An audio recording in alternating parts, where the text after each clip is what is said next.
Let's drive the talks. Welcome to Aris Talks, ngobrolin seputar otomotif.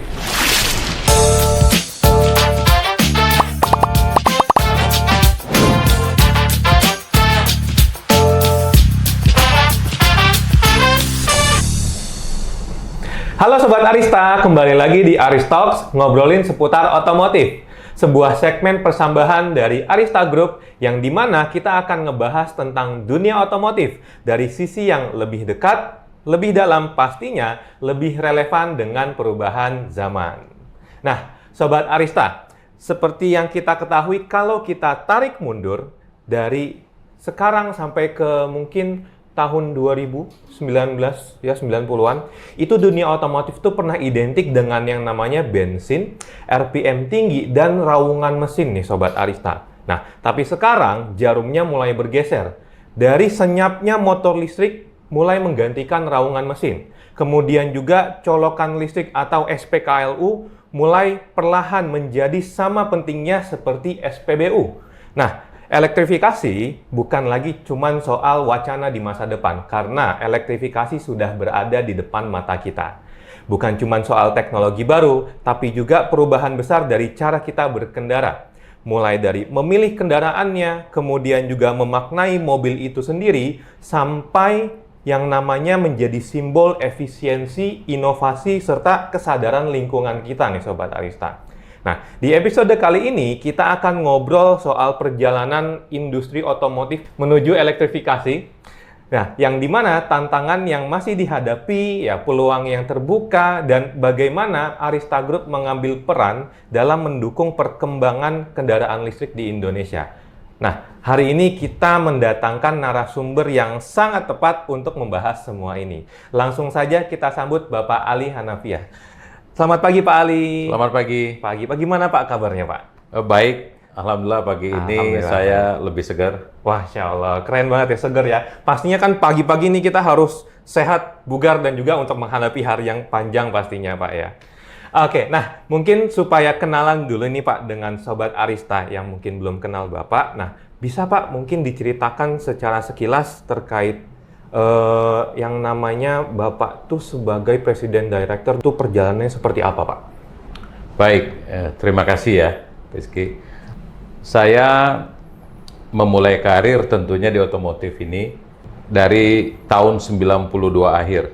92. Jadi otomatis saya bisa mengatakan sudah 33 tahun. Pas 2025 ini sudah 33 tahun berkecimpung, bekerja, mempelajari otomotif. Nah, tentunya saya memulai karirnya benar-benar dari bawah. Saya memulai karir dari salesman di perusahaan sebelumnya, di Astra. Kemudian 2 tahun saya jadi salesman, kemudian saya diberi kesempatan untuk mengikuti seleksi untuk menjadi supervisor. Kemudian saya setelah lolos supervisor, kemudian 6 bulan berikutnya saya diberi kesempatan juga untuk menjadi field manager.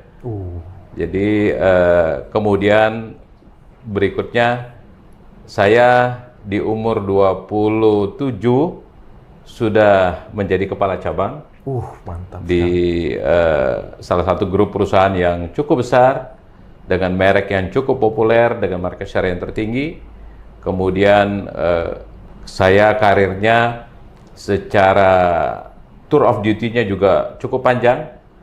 Jadi saya dari cabang Medan waktu itu, kemudian pindah ke Palembang, kemudian pindah ke Lampung. Jadi karir saya memang di tempat yang lama itu selalu berganti-ganti kota. Keuntungannya tentunya pengalaman, baik itu dari sisi market, budaya maupun tentunya koneksi itu makin luas, membuat saya ya tentunya itu menjadi pembelajaran. Kemudian saya sempat juga dipercaya di umur 30 saya pernah menjadi kepala departemen untuk spare part nasional. Jadi memang yang tugas saya adalah mengontrol distribusi, pemesanan, pemasaran untuk spare part secara nasional di merek dan di perusahaan itu. Tentunya ini tour of duty yang memang lompat sebenarnya dari seorang salesman memegang bisnis yang di after sales yang bahkan saya tidak berasal dari sana, tetapi namanya karir ataupun pekerjaan yang ditugaskan ke kita, kita harus terima dengan lapang dada, dengan sikap yang terbuka dan selalu belajar. Intinya itu dengan semangat belajar. Kemudian saya menerima tugas itu dan ya alhamdulillah berjalan dengan baik semuanya. Nah kemudian saya kembali lagi ke operation, begitu seterusnya. Tahun 2008 saya bergabung ke Arysta. Jadi setelah 15 tahun ke sana kemari dengan tour of duty yang cukup panjang, saya bergabung ke Arysta. Dan di Arysta juga cukup panjang tour of duty yang saya laluin. Pertama sekali kita dulu punya project ATV. Nah, saya mengerjakan project ATV itu keluar masuk kebun, sangat menantang.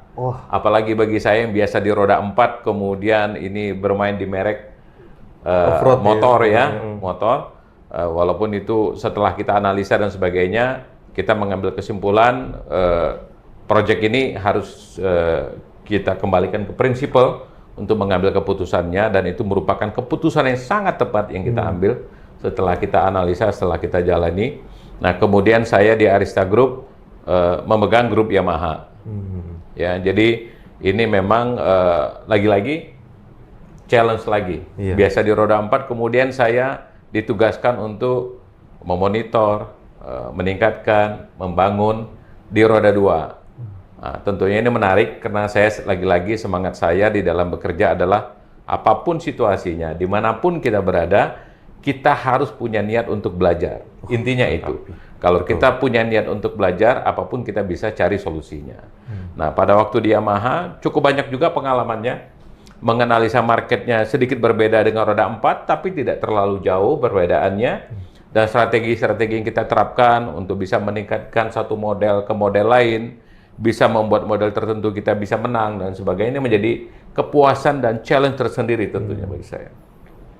Nah, habis di Yamaha saya dipercaya untuk handle di roda 4, saya sempat pegang Honda Arysta Group.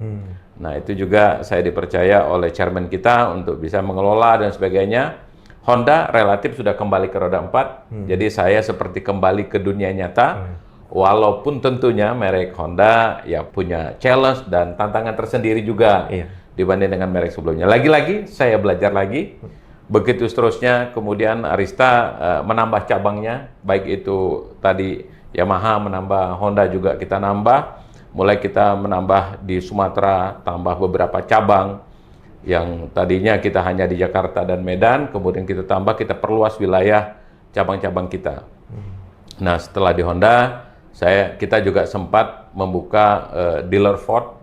Kita set up dari awal, dealernya itu dari belum ada, kita mulai dengan masuk ke wilayah Jawa Timur, yang malah wilayah Jawa Timur Arysta sebenarnya belum ada. Itu adalah kali pertama kita memasukin wilayah Jawa Timur dengan memulai dengan bisnis Ford pada waktu itu. Kemudian kita juga buka Ford-nya di beberapa cabang lain. Nah, tapi karena cukup baik, walaupun kita dalam pendatang baru di Ford dibanding dengan grup dealer lain, kita juga cukup diperhitungkan.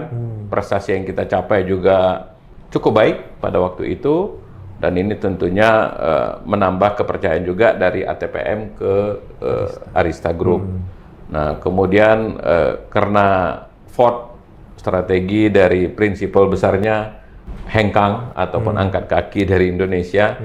Nah, nggak lama kemudian kita ada kesempatan untuk bergabung ataupun membuka Wuling. Nah, di situ merupakan langkah besar juga dari Arysta Group. Lagi-lagi beberapa step yang dilakukan oleh Arysta, walaupun kita pada waktu sebelum itu sudah punya merek-merek lain ya. Kita punya Hino, kita punya Mitsubishi, kita punya Suzuki, terus bertambah. Yang tadinya awalnya hanya 2 merek, kemudian kita terus bertambah. Dan setiap kepercayaan yang diberikan oleh prinsipal ke Arysta, itu tentunya kita jaga kepercayaan itu dengan cara kerja yang profesional, dengan cara kerja yang baik, dan yang paling penting adalah kita concern menyiapkan orang-orang yang baik dengan mendevelop orang-orang yang baik, yang orang berpotensial, Nah, itu kita jaga, kita kawal untuk bisa menjadi leader-leader di masa depan di Arista.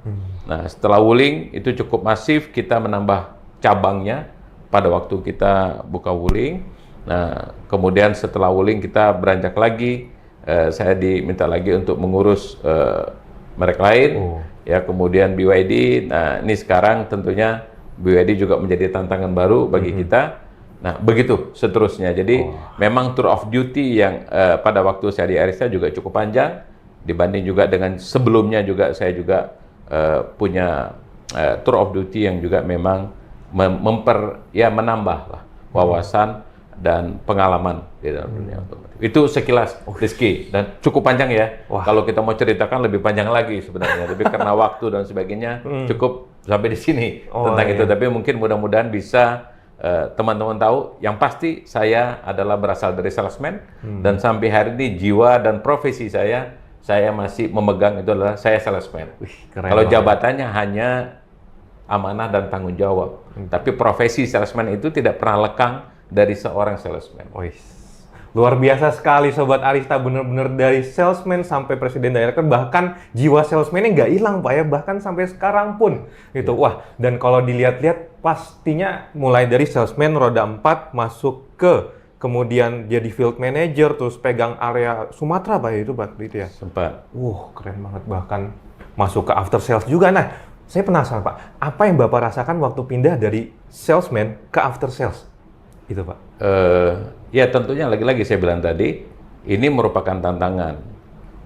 Saya percaya betul kenapa leader kita pada waktu itu di perusahaan itu mempercayakan itu. Pasti mereka mengetahui saya bisa, kan gitu. Begitu banyak kandidat lain, kenapa mesti mengarah dan memilih saya? Bahkan saya sempat sebenarnya secara halus menolak. Karena itu kan bukan bidang saya, tetapi mereka bilang enggak, you bisa. Bahkan saya disiapkan itu, ya maaf kata nih ya, saya disiapkan tenaga-tenaga profesional, ada yang tamatan dari Amerika, ada S2 segala macam tuh jadi staf kamu nanti, kamu akan dibantu. Karena memang terus terang, frankly speaking, saya memang orang lapangan, saya bukan orang back office, jadi agak keberatan dulu ketika mau megang spare part nasional harus ke head office kan. Tapi saya pikir it's okay kalau direksi ataupun manajemen sudah mempercayakan, tanggung jawab itu saya pegang. Dan saya harus lakukan dengan sebaik-baiknya, seprofesional mungkin. Dan di situ saya belajar banyak sekali, yang tentunya orang sales biasanya jarang melihat ke after sales. Nah, tetapi ini memang track record. Ketika saya jadi kepala cabang, saya memang sering bergaul sama kepala bengkel. Saya harus memperhatikan bengkel, memperhatikan gudang spare part, memperhatikan departemen-departemen lain. Nah, ini tentunya bagi rekan-rekan kepala cabang, jangan ketika menjadi kepala cabang, concernnya hanya di ruangan sales.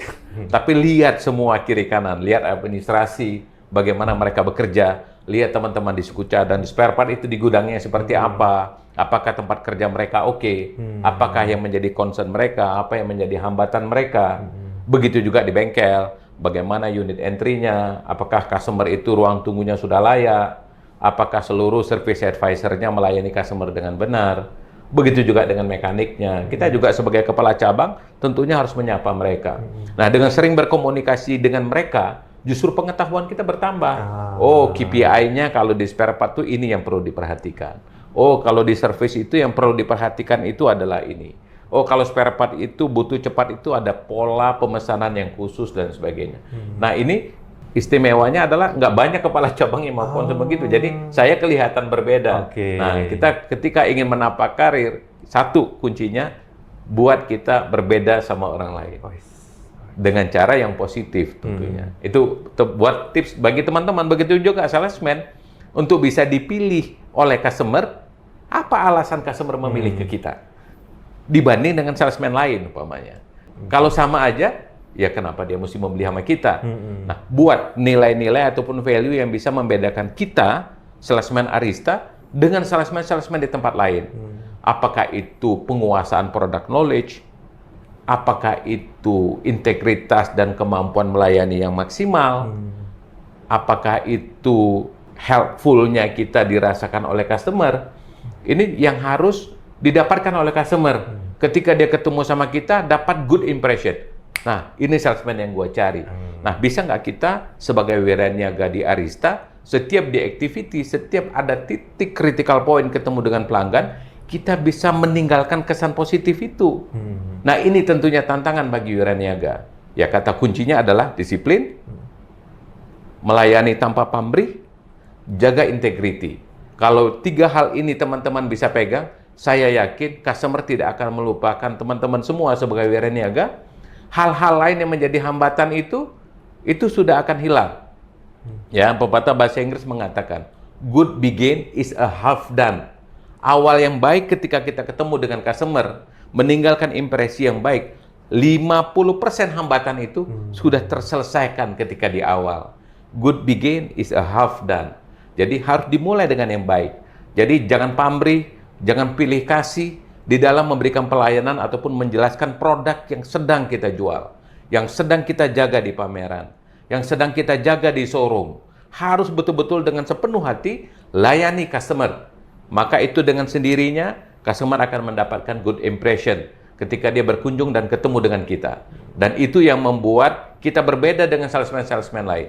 Untuk bisa melayani dengan sepenuh hati aja, itu merupakan nilai tambah yang sangat besar. Ingat, lagi-lagi melayani sepenuh hati tanpa pamrih. Bukan buru-buru mau ambil order, tapi segeralah berikan informasi yang terbaik bagi customer, sehingga sesuai dengan kebutuhannya, produk yang dia beli adalah sesuai dengan kebutuhan dan kemampuannya, bukan sesuai dengan kemauan Wiraniaganya. Itu pesan dari saya. Gitu, Ki. Mantap sekali ya. Ternyata dari perjalanan Bapak ini, jadi Bapak punya bird's eye view terkait industri otomotif berarti Pak ya? Wah, Benar. cocok banget nih Sobat Arista buat kita yang akan bahas industri otomotif terutama bagian elektrifikasi. Nah, masuk nih Pak kita ke topik pertama. Jadi kan yang kita tahu nih Pak, industri otomotif sekarang itu lagi rame bahas peralihan dari bensin ke listrik nih Pak. Nah, menurut Pak Ali sendiri, apa sih yang buat perubahan ini tuh terasa cepat di beberapa tahun terakhir Pak?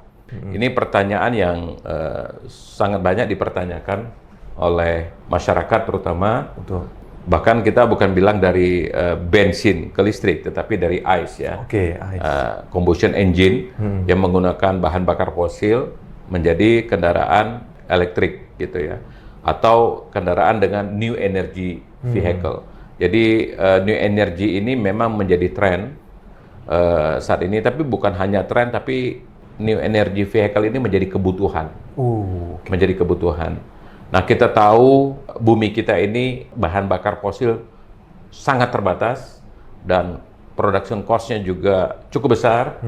Dan yang menjadi concern di dunia global saat ini adalah polusi yang ditimbulkan oleh bahan bakar fosil.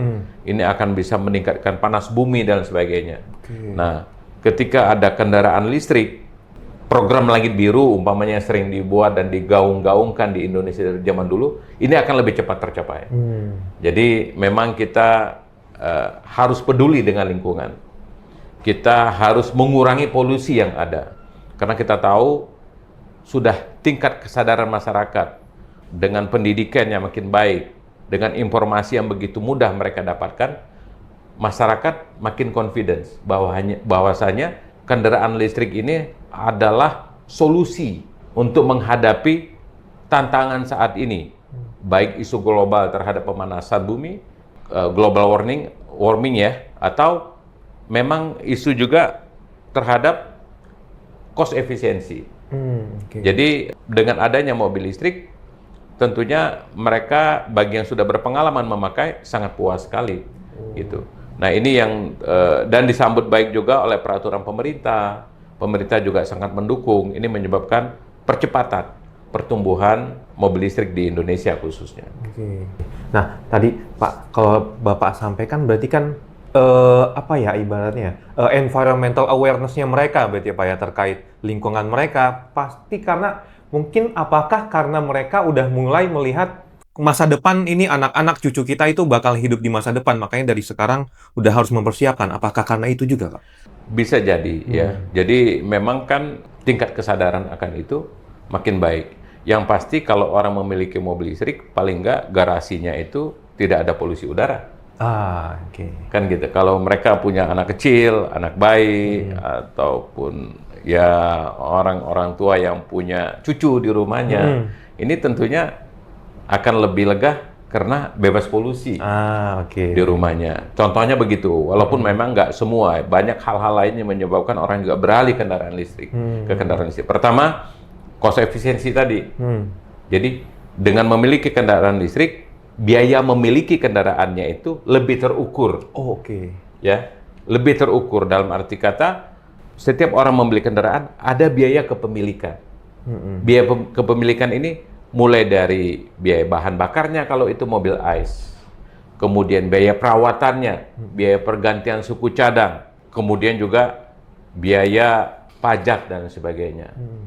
Nah, pajak kendaraan sudah jelas mobil listrik karena ada dukungan pemerintah, kita diberikan keringanan, diberikan insentif bagi pelanggan yang ingin membeli mobil listrik saat ini.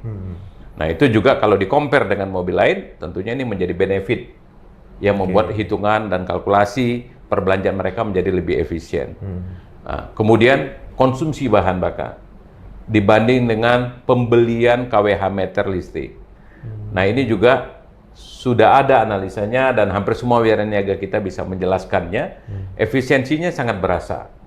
Jadi orang yang biasa membeli bahan bakar katakanlah 100%, ketika dia sudah beralih ke kendaraan listrik, biaya yang dikeluarkan maksimal 20%. Jadi efisiensinya sangat besar. Ya, sangat besar. Sangat besar. Ini yang dari pengalaman ataupun dari fakta yang mereka temukan di lapangan membuat mereka makin confidence. Nah, belum lagi kita bicara biaya perawatan. Nah, karena mobil listrik itu perawatannya lebih simple. Ya, beberapa komponen tidak ada. Tidak punya knalpot, dia hanya motor penggerak, kemudian baterai. Itu komponen-komponen utamanya. Walaupun tentunya ada komponen-komponen seperti electric mirror, segala macam tetap ada, tetapi yang butuh perawatan itu lebih simple. Nah, ini tentunya benefit bagi pelanggan yang dirasakan sehingga mereka sebagian sudah mulai. Ditambah lagi saat ini pilihan terhadap model-model yang tersedia di market itu, mobil listrik ini makin banyak. Gitu. Nah, ini juga membuat mereka daya belinya bisa menjadi tersalurkan. Dulu mobil listrik itu merupakan mobil mahal, mobil mewah. Nggak sanggup orang beli mobil listrik. Kenapa orang masih membeli mobil ICE? Karena mobil ICE itu mulai dari yang termurah ada. Nah, sekarang pilihan di mobil listrik makin banyak, pemainnya makin rame. Jadi masyarakat makin teredukasi, dengan uang yang sama dia bisa membeli mobil listrik. Kalau dulu dengan uang yang sama hanya bisa kebeli mobil ICE. Nah, itu menjadi juga penyebab market tumbuh cukup besar. Gitu, Rizky. Berarti kalau dari saya tarik kembali dari variasi mobil listrik semakin kesini makin banyak berarti Pak ya. Betul. Terus juga mereka makin aware juga ternyata pemakaiannya itu jauh lebih efisien dibanding ICE ya Pak ya. Benar. Nah, sama tadi Pak, saya tertarik sama ketika Bapak bahas soal regulasi. Jadi kan kalau kita tahu kebijakan pemerintah tuh banyak yang mengikuti tren elektrifikasi ya untuk di Indonesia ini. Nah, sebenarnya gimana sih Pak kebijakan itu tuh bisa berpengaruh ke arah industri otomotif saat ini? Ya, kita tahu dasarnya pemerintah kenapa memberikan insentif ataupun privilege untuk industri mobil listrik. Pertama, supaya proses elektrifikasi ini bisa dipercepat. Nah, dengan adanya mobil listrik tentunya penyaluran subsidi bahan bakar yang menjadi beban besar bagi pemerintah bisa berkurang. Jadi kompensasi daripada subsidi yang harusnya disalurkan lewat bahan bakar yang akan diterima oleh pelanggan disalurkan lewat insentif pajak yang diberikan bagi pemilik mobil listrik. Jadi ya yang saya dengar dari pengambil keputusan dan juga dari beberapa instansi yang berkaitan dengan perpajakan dan juga berkaitan dengan perindustrian, mereka mengatakan ini adalah untuk membalance sehingga proses elektrifikasi ini bisa dipercepat gitu. Berarti dari hal-hal kebijakan itu masuk dari untuk balancing mungkin funds yang dimiliki sama Indonesia pemerintah Pak ya. Benar. Nah lanjut nih Pak. Kan kalau kita ya mungkin kita lihat tren mobil listrik nih ramai banget nih Pak mulai sekarang. Nah, apakah fenomena ini hanya fenomena sesaat atau mungkin sudah jadi arah masa depan yang nggak bisa kita hindari Pak? Kalau saya berpendapat mobil listrik ini akan menjadi industri yang akan terus berjalan. Oke. Jadi bukan industri sesaat, Rizky. Kenapa? Karena di beberapa negara ini terus tumbuh. Ya, karena beberapa negara lain itu sudah memulai elektrifikasi. Nah, kita lihat sampai hari ini mereka terus tumbuh. Bahkan ICE itu cenderung menurun. Oke. Ya, jadi ini udah menjadi kebutuhan. Ya, bukan hanya menjadi tren sesaat, walaupun tentunya ICE tetap punya market. Karena ada beberapa segmen, ada beberapa wilayah, ada beberapa kebutuhan yang memang dipenuhi oleh ICE saat ini. Oke. Itu pun kita tidak bisa jamin, karena kedepannya elektrifikasi ini juga mobil-mobil listrik sudah mulai masuk ke industri kendaraan secara komersial. Sudah mulai juga. Jadi sebenarnya ini akan menjadi peralihan. Nah, seperti apa kedepannya? Yang pasti saya percaya market mobil listrik akan terus berkembang. Nah, tentunya teknologinya akan terus meningkat. Jadi cepat sekali perubahan teknologi dan tentunya kita, terutama Wiraniaga, harus siap menerima tantangan ini. Jadi mobil listrik hari ini masih menjadi kebutuhan dan mumpung marketnya masih growth, ambil kesempatan itu secepat mungkin sebelum diambil oleh orang lain atau perusahaan lain. Oke. Oke, berarti emang bukan cuman fenomena sesaat aja ya Pak ya. Nanti di masa Betul. depan bakal banyak market-market mobil ICE yang diisi sama mobil listrik berarti Pak. Betul, Ya? walaupun kita percaya juga mobil ICE tetap punya marketnya sendiri. Ya, Gitu. oke. Karena memang beberapa keunggulan yang ada di ICE juga itu menjadi dasar orang untuk memilih mobil ICE umpamanya ya. Ya, oke. Nah, tadi Pak terkait teknologi ini menarik nih Pak. Karena kan tadi Bapak bilang banyak ada beberapa segmen mobil ICE itu mulai tergantikan karena teknologi mobil listrik semakin meluas ke daerah situ. Nah, kalau menurut Bapak inovasi apa sih Pak dari sisi teknologi yang sangat berperan besar mempercepat transisi dari bensin ke motor listrik? Kalau kita bicara teknologinya memang bukan kompetensi saya ya. Oke. Karena memang saya kan concernnya di sales dan di marketing. Tetapi yang pasti seluruh produsen-produsen itu dengan adanya perkembangan teknologi khususnya AI umpamanya, yang kita tahu memang mobil listrik ini kan smart car. Udah pasti smart car. Karena memang mobil listrik ini digerakkan secara sistem. Jadi ketergantungan terhadap baterai manajemen sistemnya itu sangat besar. Nah, yang kita tahu tentunya teknologi sangat kompatibel untuk diterapkan. Akan lebih cepat menerima perkembangan teknologi itu. AI umpamanya, itu sangat responsif kalau ada di mobil listrik. Ya, bukan berarti kita bilang di ICE tidak bisa, tetap ada. Tapi karena ini memang keterkaitan antara teknologi yang sudah ada di mobil listrik itu, tentunya pengembangannya menjadi lebih cepat dan lebih baik. Itu salah satunya itu. Oke. Nah, tadi terkait juga sama baterai nih Pak. Ini juga jadi kekhawatiran sama customer banyak gitu ya. Karena banyak kekhawatiran mereka tuh soal ketahanan baterai. Sejauh mana kemajuan teknologi ini di Indonesia sudah menjawab untuk pertanyaan atau kekhawatiran customer Indonesia ini? Ya, menarik sekali ya dengan pengisian daya itu yang menjadi kekhawatiran banyak pelanggan untuk memutuskan beli mobil listrik apa enggak nih. Kalau saya beli nanti bagaimana nih pengisiannya ketika saya lagi di jalan dan sebagainya. Nah, tentunya Wiraniaga saya berharap sekali ketika ketemu dengan pelanggan ini harus mendalami kebutuhan customer-nya itu berapa besar. Jadi artinya begini, kalau customer itu hanya berjalan di dalam kota untuk mobil dengan range tertentu, maka seminggu pun belum tentu dia harus mengisi ulang daya listriknya. Contohnya begitu. Iya. Jadi kadang-kadang tuh customer khawatirnya berlebihan. Ngecas sehari sekali gitu mikirnya mereka. Seolah-olah seperti itu, padahal sebenarnya enggak juga. Kalau dia umpamanya jalannya nggak banyak, ya nggak perlu ngecas setiap hari. Walaupun dengan adanya home charging ya, kita menyarankan seluruh pemilik mobil listrik tentunya membeli dan memasang home charging di rumahnya. Karena itu akan lebih murah, akan lebih mudah, dan membuat seluruh pelanggan pemilik mobil listrik menjadi lebih tenang.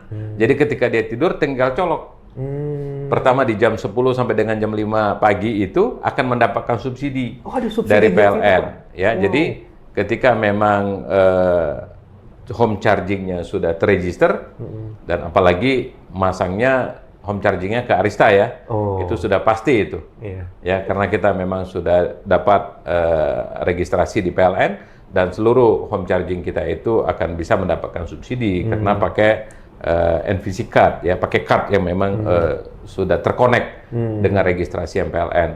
Nah, kalau dia pulang kemudian ngecas, pulang kemudian ngecas, malah cost-nya akan lebih murah, akan lebih baik. Jadi ketika pagi dia akan merasa aman, mobilnya penuh. Nah, tapi kan tidak tertutup kemungkinan memang ada beberapa pengguna mobil listrik yang memang warawirinya lebih panjang.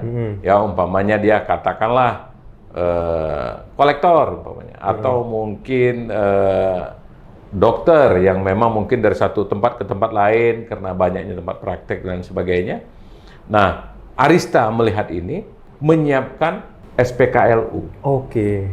SPKLU hampir di seluruh titik cabang Arista itu kita menyiapkan SPKLU. Bahkan SPKLU-nya itu ultra fast. Oh ya. Di samping fast charging kita juga punya ultra fast. Cepet banget. Nah, ini tentunya memudahkan bagi pelanggan. Hanya dalam waktu 20 menit itu sudah bisa mencapai dari 20 sampai dengan 80% kalau dicas di ultra fast. Ya paling lama juga 30 menit. Nah, ini tentunya kita sadar betul kebutuhan akan SPKLU ini akan membuat pelanggan-pelanggan pemilik mobil listrik itu menjadi lebih tenang. Bahkan kita menyiapkannya, SPKLU ini merupakan tanggung jawab kita menyiapkan ekosistem penjualan mobil listrik. Dan ini bukan hanya untuk mobil yang kita jual, bahkan mobil merek lain pun boleh ngecas di SPKLU kita yang tersebar di mana-mana. Nah, di samping tadi kita juga menjawab kebutuhan pelanggan akan kebutuhan home charging. Kita namanya mendirikan perusahaan sendiri untuk menunjang bisnis SPKLU dan juga kelengkapan charging ini dengan Arista Power. Jadi wiraniaga kita seluruhnya dimanapun berada boleh membanggakan itu. Kita satu-satunya perusahaan ataupun dealer yang ikut menyiapkan ekosistem terhadap mobil listrik ini. Lengkap. Nggak ada yang lain gitu sampai hari ini ya. Iya. Nah, kita tentunya ini menjadi keunggulan dan kebanggaan bagi wiraniaga kita. Ketika dia berhubungan sama Arista, tidak ada yang perlu diragukan. Membeli mobil listrik bertanggung jawab sampai ekosistemnya, menyiapkan charger di rumahnya, bahkan SPKLU untuk ketika mereka membutuhkan daya listrik yang lebih cepat. Gitu.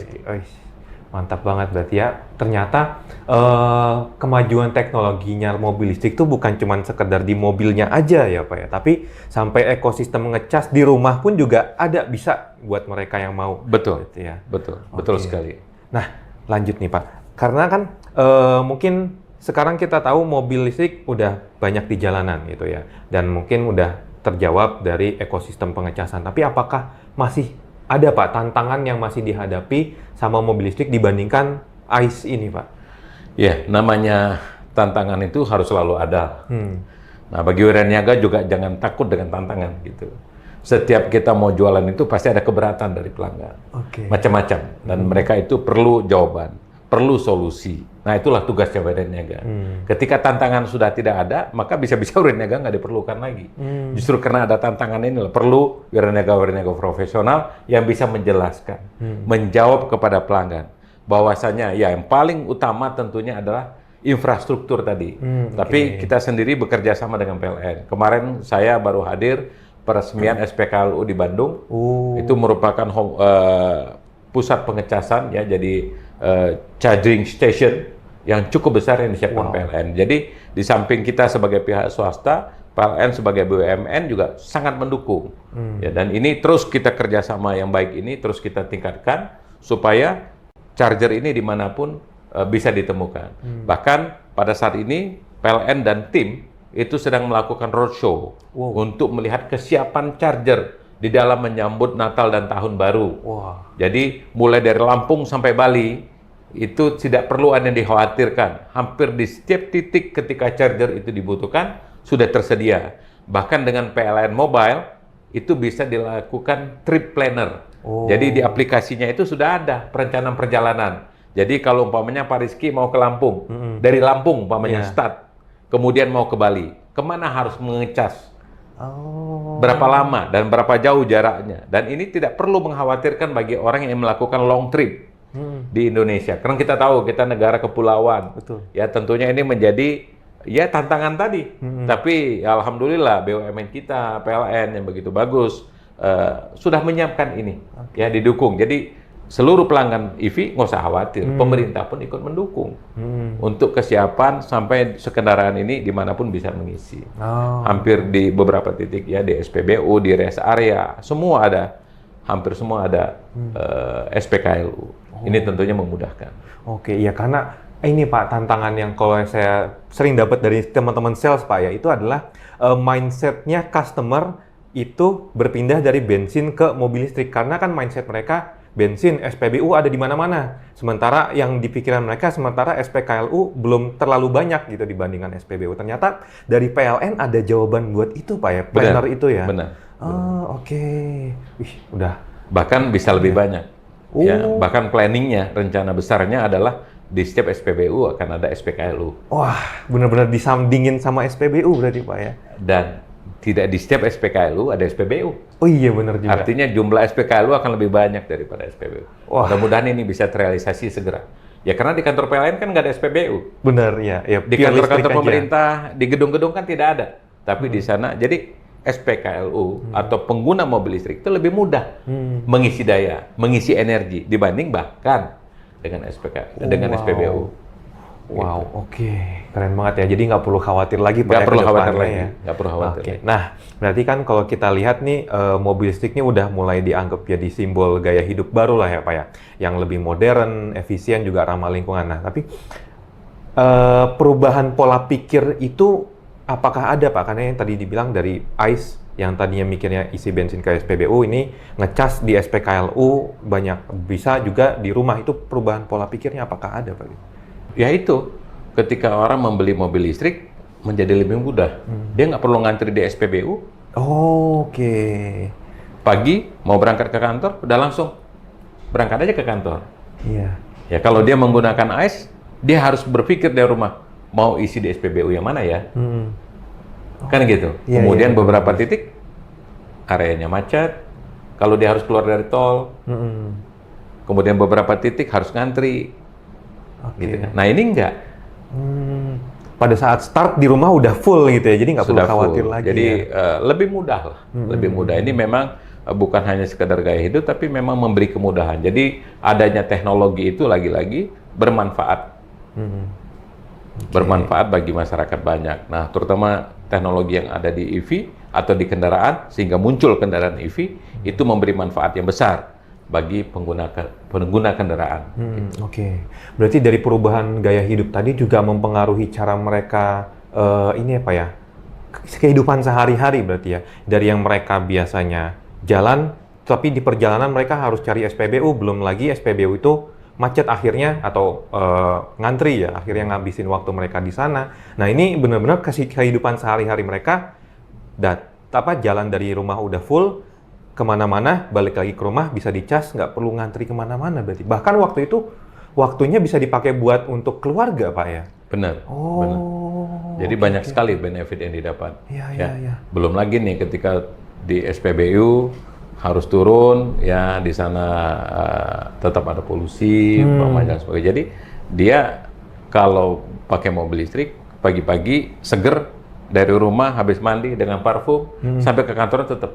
Oh iya benar Tapi juga kalau ya. ke SPBU dia harus turun dulu, buka tangkinya, Iya. ya kan? Harus kena juga dengan mobil, apalagi maaf kata ya, apalagi kena polusi dan sebagainya, gitu kan? Nah ini juga ya menurut saya kemudahan-kemudahan ketika membeli mobil listrik pasti akan lebih banyak dirasakan dan didapatkan. Oke, jauh lebih nyaman ya Pak. Jauh lebih nyaman.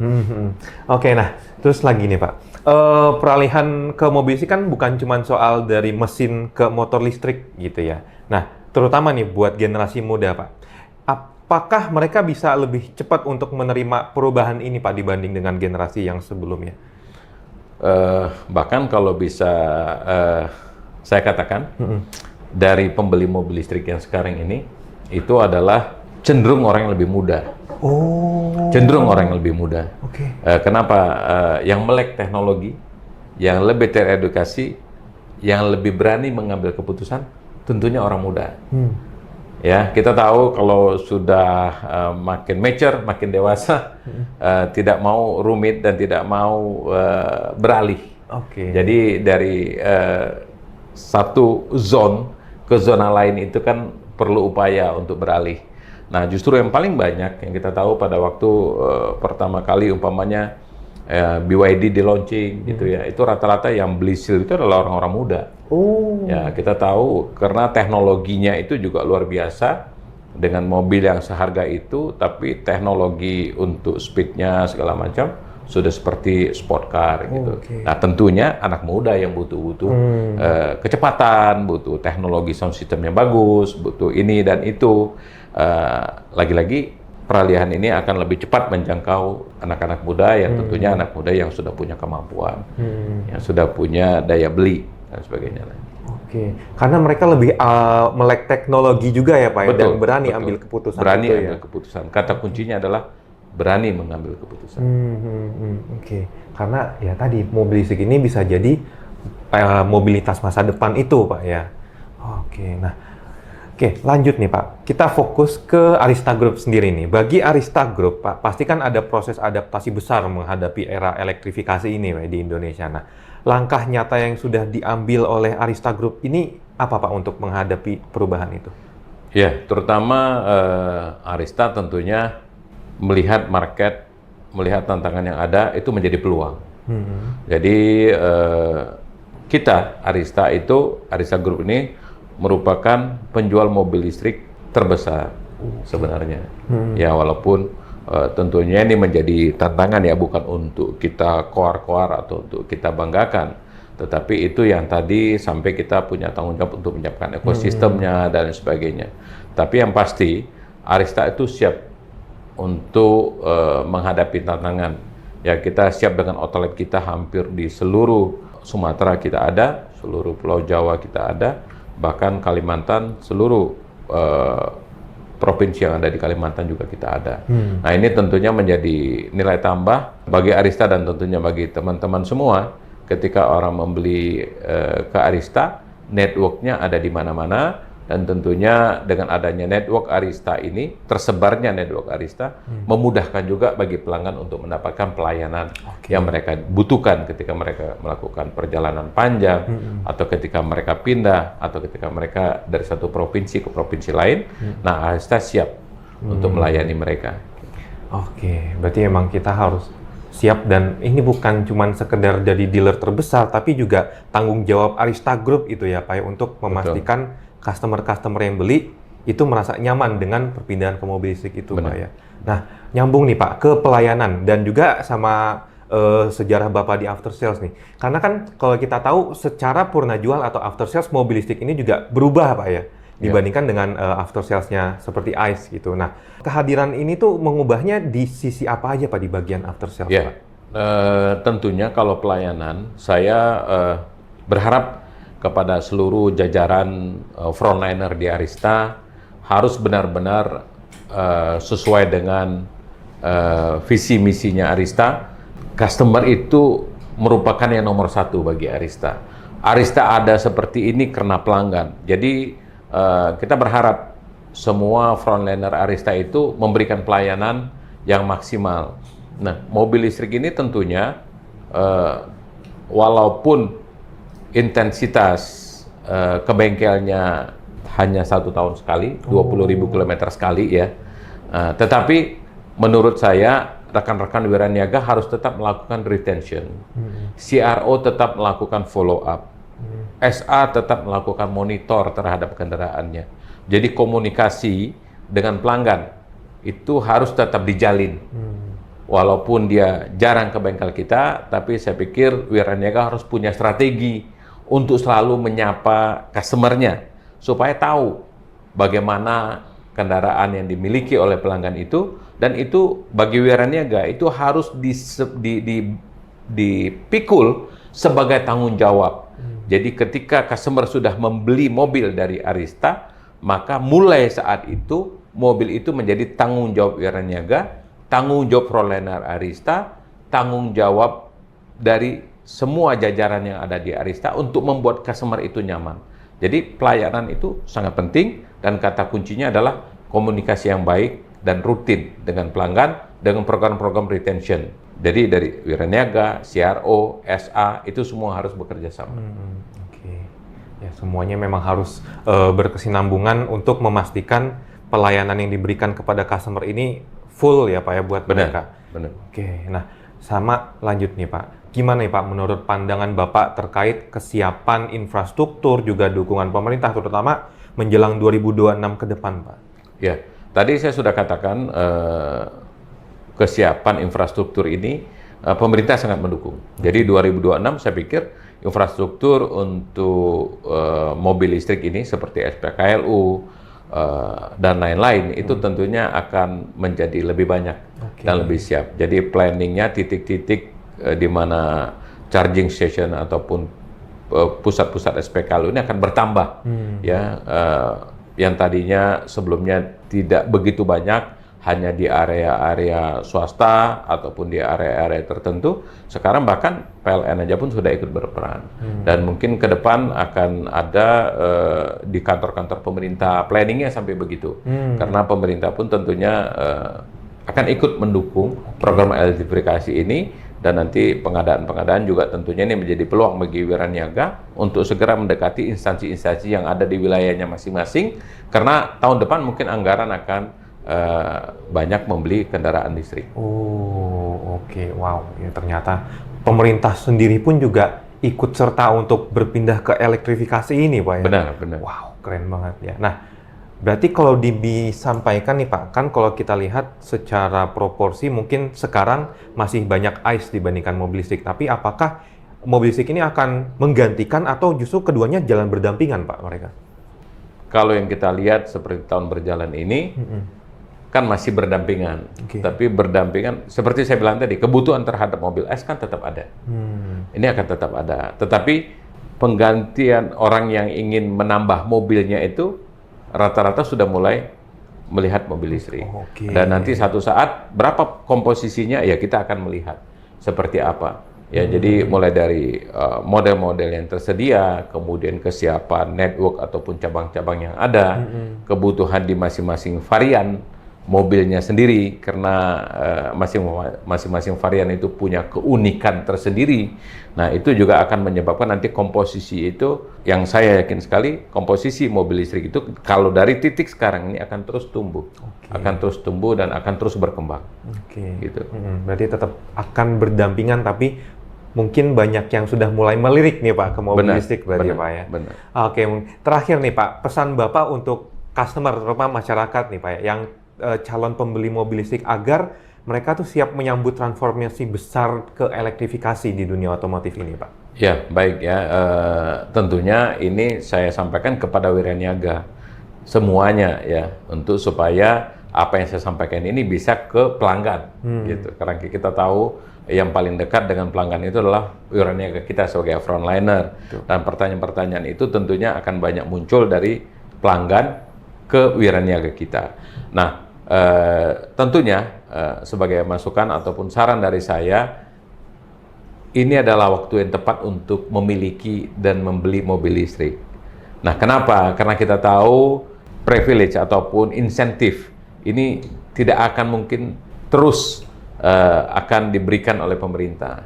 Dan ini kan hanya memang merupakan stimulan untuk membuat para produsen mau segera berinvestasi.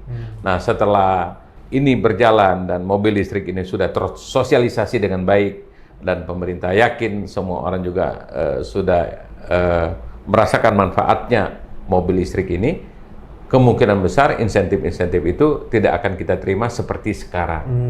Walaupun kita tentunya nih sebagai dealer, sebagai pengusaha yang bergerak di bidang bisnis otomotif tetap sangat berharap supaya insentif-insentif pemerintah ini tetap bisa dipertahankan. Tentu itu ya, karena memang program elektrifikasi ini belum tuntas. Transformasi dari ICE sampai ke listrik ini belum tuntas. Jadi untuk itu kita berharap supaya pemerintah tetap bisa memberikan insentif tetap kepada pelanggan-pelanggan pemilik mobil listrik Tetapi bagi calon pembeli mobil listrik ini mumpung masih ada insentifnya, segera putuskan untuk beli dan segera ambil keputusan yang cerdas, karena dengan memiliki mobil listrik adalah mobil yang smart. Dengan memiliki mobil listrik, cost of ownership di dalam kita berkendara dan memiliki kendaraan menjadi lebih murah dan lebih efisien. Oke, mantap sekali, luar biasa. Terima kasih Pak Ali yang sudah Terima kasih. menyampaikan semua insight yang ada ya, terutama dari pengalaman yang sudah Bapak jalani gitu. Oke, Sobat Arista, terima kasih sudah tetap ikut ke kita. Jangan lupa kalau misalnya mau cari mobil listrik, carinya di Arista Group. Oke, Sobat Arista, jangan lupa like, subscribe, juga share video ini ke teman-teman atau kerabat Sobat Arista. Sampai jumpa kembali, see you next time.